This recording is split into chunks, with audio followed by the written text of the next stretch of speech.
ದ್ವಿಚಕ್ರ ವಾಹನಕ್ಕೆ ಕಾಡು ಹಂದಿ ಗುದ್ದಿ ಚಾಲಕ ಸಾವು, ಪರಿಹಾರಕ್ಕೆ ಆಗ್ರಹ. ತರೀಕೆರೆ ಭದ್ರಾ ಅಭಯಾರಣ್ಯದ ತಣಿಗೆಬೈಲು ವಲಯದಲ್ಲಿ ಕಾಡು ಪ್ರಾಣಿಗಳ ಸಂಖ್ಯೆ ದಿನದಿಂದ ದಿನಕ್ಕೆ ಹೆಚ್ಚಳವಾಗುತ್ತಿರುವುದರಿಂದ ಆಹಾರ, ನೀರು ಮತ್ತು ವಾಸಸ್ಥಳದ ಕೊರತೆ ಉಂಟಾಗಿ ಪ್ರಾಣಿಗಳು ಗ್ರಾಮಗಳತ್ತ ಬರುತ್ತಿರುವ ಘಟನೆಗಳು ಹೆಚ್ಚುತ್ತಿವೆ.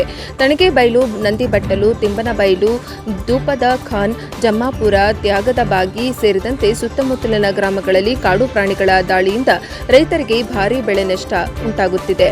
ಅಡಿಕೆ, ತೆಂಗು, ಬಾಳೆ, ಕಾಳುಮೆಣಸು ಬೆಳೆಗಳ ಜೊತೆಗೆ ಮೋಟಾರು ಪಂಪ್ಗಳ ಪೈಪ್ಗಳನ್ನು ಹಾನಿಗೊಳಿಸಿ ರೈತರಿಗೆ ಸಂಕಷ್ಟ ಉಂಟು ಮಾಡುತ್ತಿವೆ. ಇದೀಗ ತಣಿಗೆಬೈಲು ಗ್ರಾಮದ ಎ. ಲೋಕೇಶ್ ಅವರು ತಮ್ಮ ದ್ವಿಚಕ್ರ ವಾಹನದಲ್ಲಿ ಬರುತ್ತಿದ್ದ ವೇಳೆ ಕಾಡು ಹಂದಿ ಏಕಾಏಕಿ ಗುದ್ದಿದ ಪರಿಣಾಮ ಮೃತಪಟ್ಟಿದ್ದಾರೆ. ಅವರ ವೃದ್ಧ ತಂದೆ ತಾಯಿಗೆ ಇದರಿಂದ ಭಾರೀ ಆರ್ಥಿಕ ಸಂಕಷ್ಟ ಎದುರಾಗಿದೆ.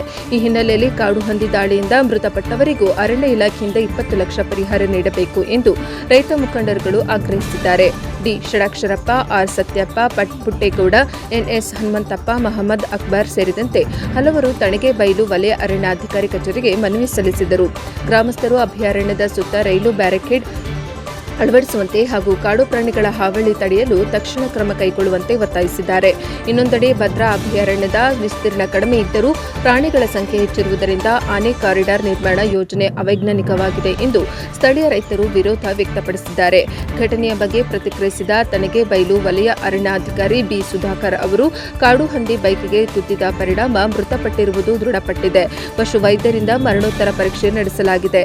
ಪೊಲೀಸ್ ಎಫ್ಐಆರ್ ಮತ್ತು ವೈದ್ಯಕೀಯ ವರದಿ ಬಂದ ನಂತರ ಮೇಲಾಧಿಕಾರಿಗಳ ಗಮನಕ್ಕೆ ತಂದು ನಿಯಮಾನುಸಾರ ಪರಿಹಾರ ಒದಗಿಸಲು ಪ್ರಯತ್ನಿಸಲಾಗುವುದು ಎಂದು ತಿಳಿಸಿದ್ದಾರೆ. ವರದಿ ಪ್ರದೀಪ್ ಹೆಚ್ಚಿ, ತರೀಕೆರೆ, NKS TV4.